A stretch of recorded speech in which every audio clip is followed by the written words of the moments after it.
The first high-speed sleeper trains between Hong Kong, Beijing and Shanghai arrived at their destinations. Premier Li Qiang promises Australia a new pair of giant pandas when the current pair in Adelaide returns to China.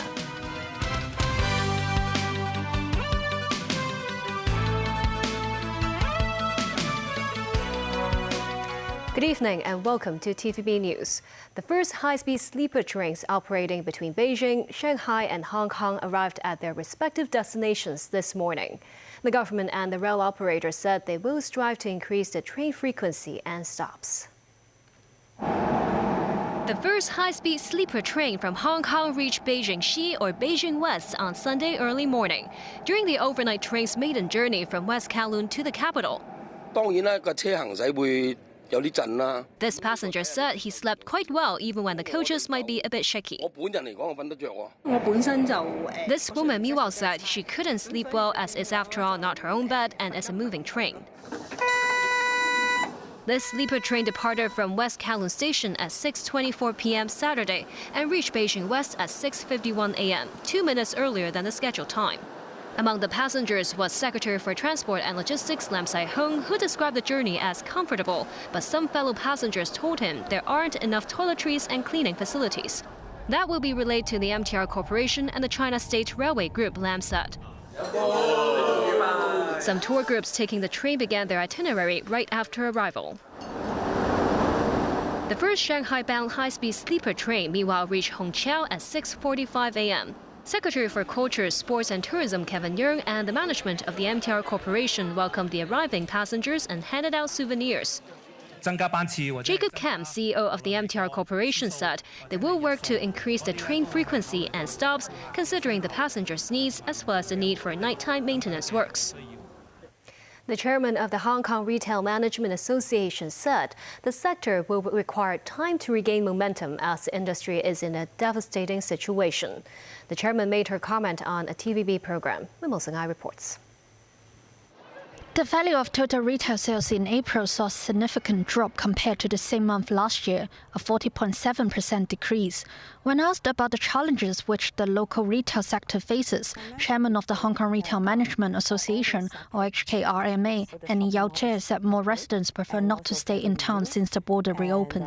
And people started going outside, like to other countries to travel or to Shenzhen for shopping. I would say that people like to go to Shenzhen for fun or for food, not necessarily shopping a lot, but the thing is they spend a lot of time there. Some residents also said the retail services on the mainland are better than in Hong Kong. Yao Jie also said Hong Kong could learn something from the mainland's retail sector. However, she added the city is restrained by certain factors.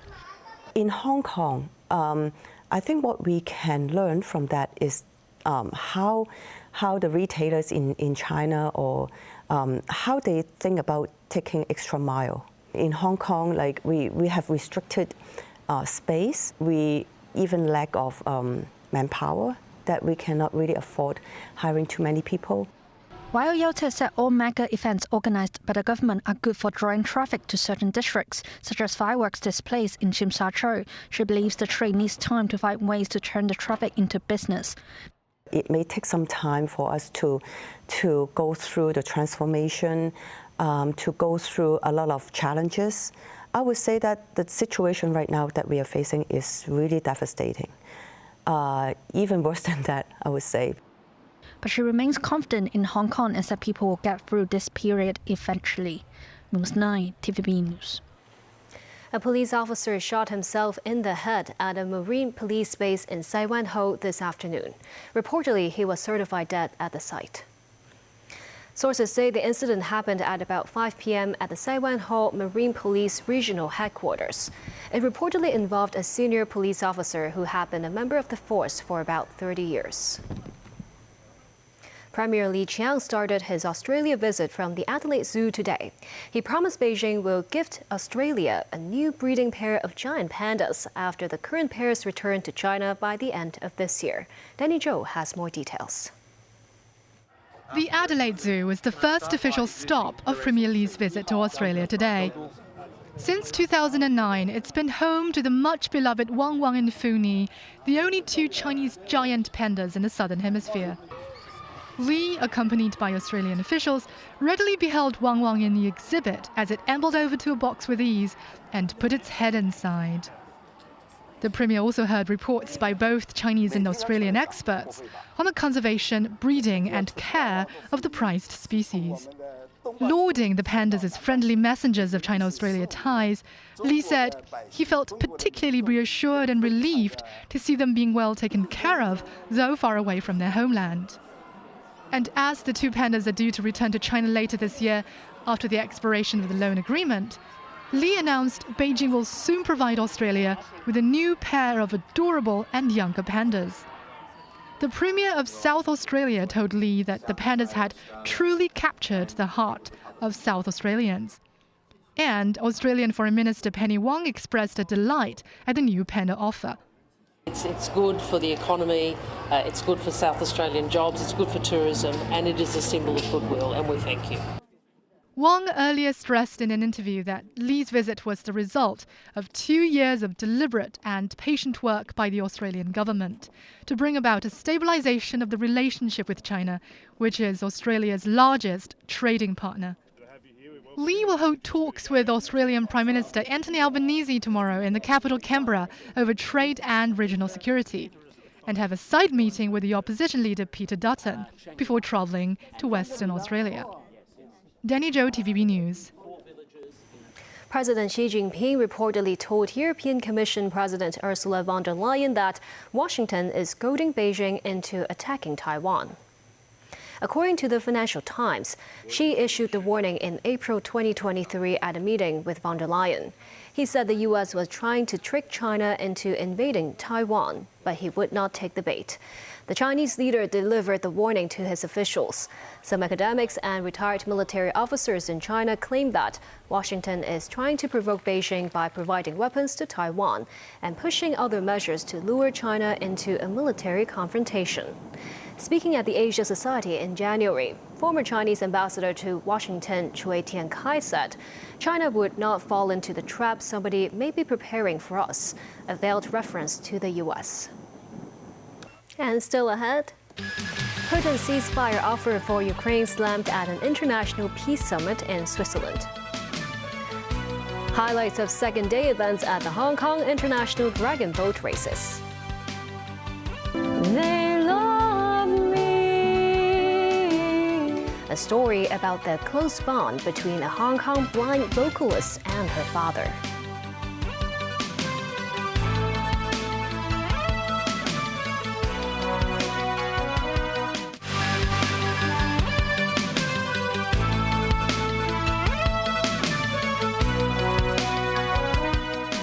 Welcome back.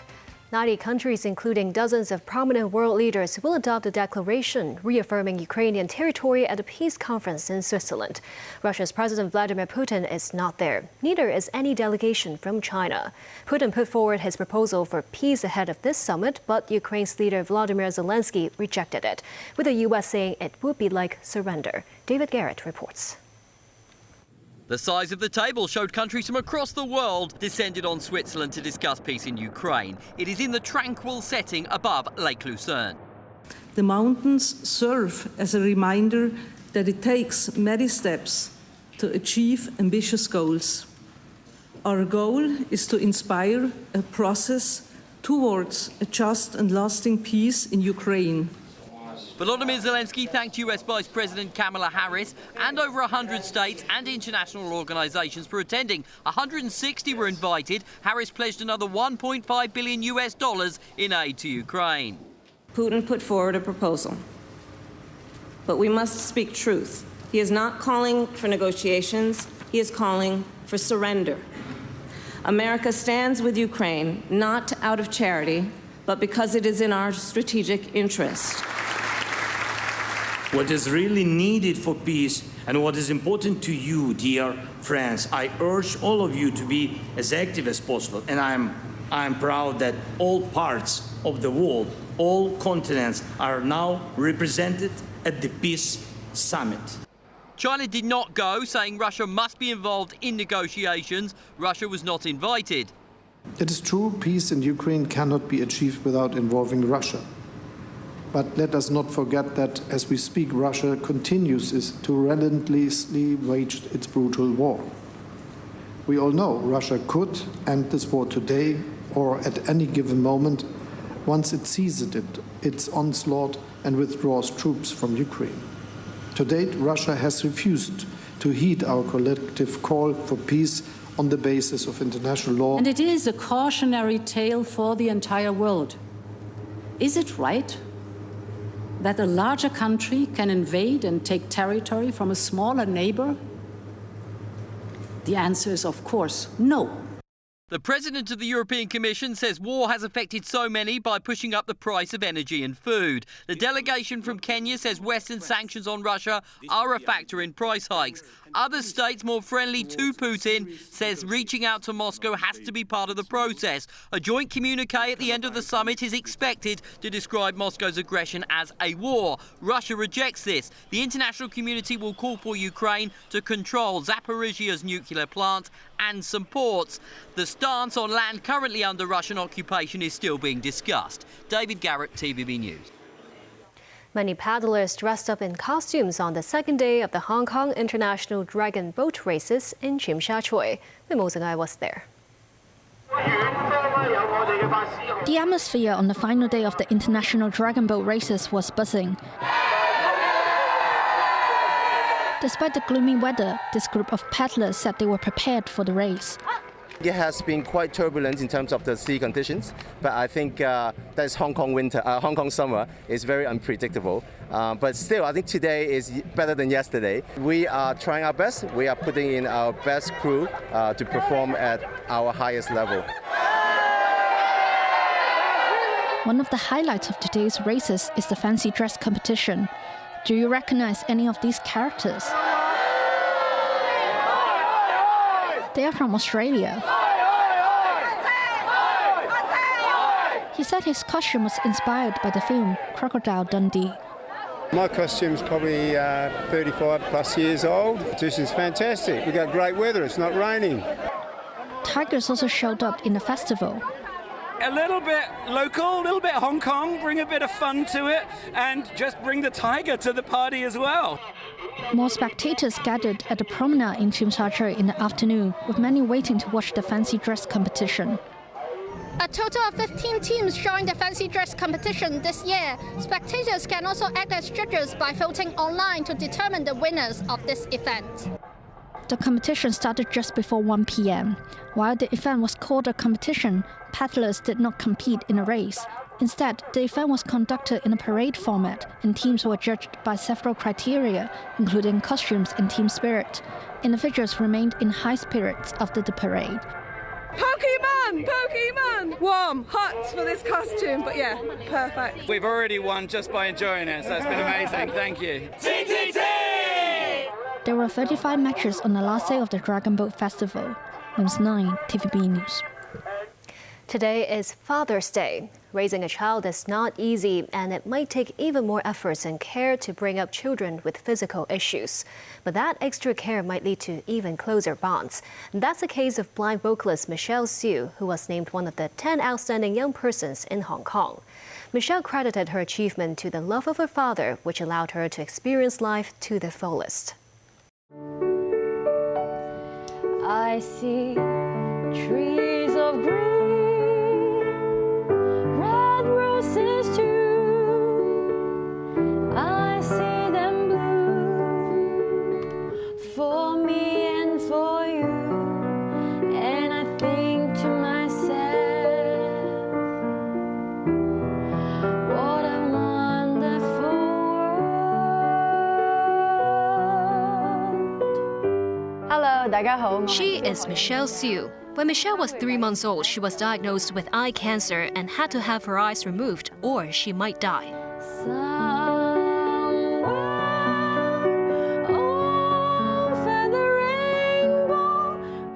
我成日都好希望你可以透過我音樂。 But that did not stop her from finding and unleashing her musical talent and using her voice to bring joy to people.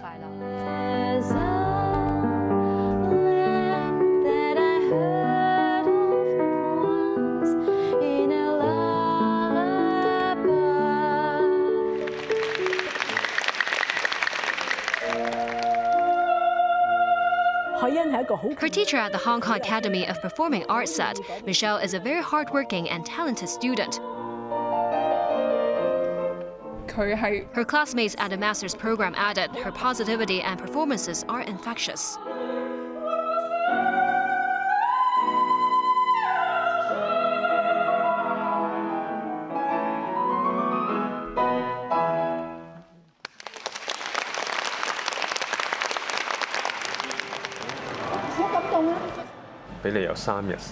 When asked what she would do if she were granted 3 days to be able to see again, Michelle said she really wants to see her dad's face.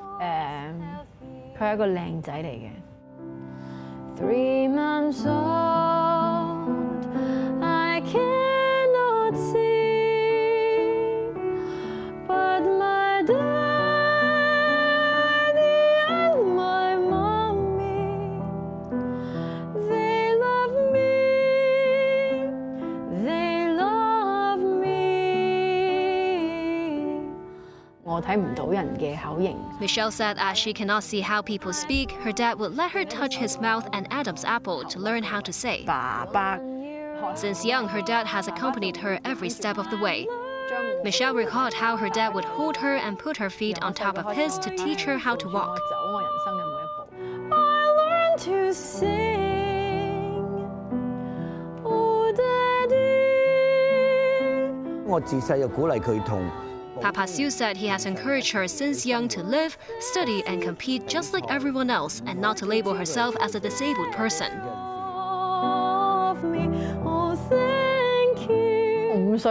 Michelle said when she was 5, she asked if being blind means being useless. Her dad told her to remember that everyone has talent. She has taken that to heart ever since and also realized not everything has to be seen through the eyes. Think of me fondly when we've said goodbye. Her dad said they used to race and run marathons together, but not as often now because of problems with his legs. Then you find that once again you long to take your heart back and be free. You are a very important person in my life. I know it's impossible, but I hope you can always be with me, Michelle said.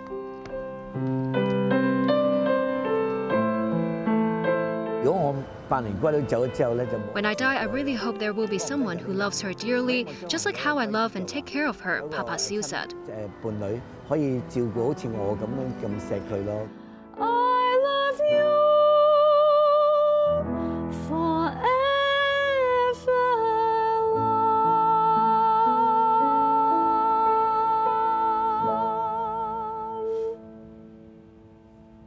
And that's the news. Happy Father's Day, and thank you for watching.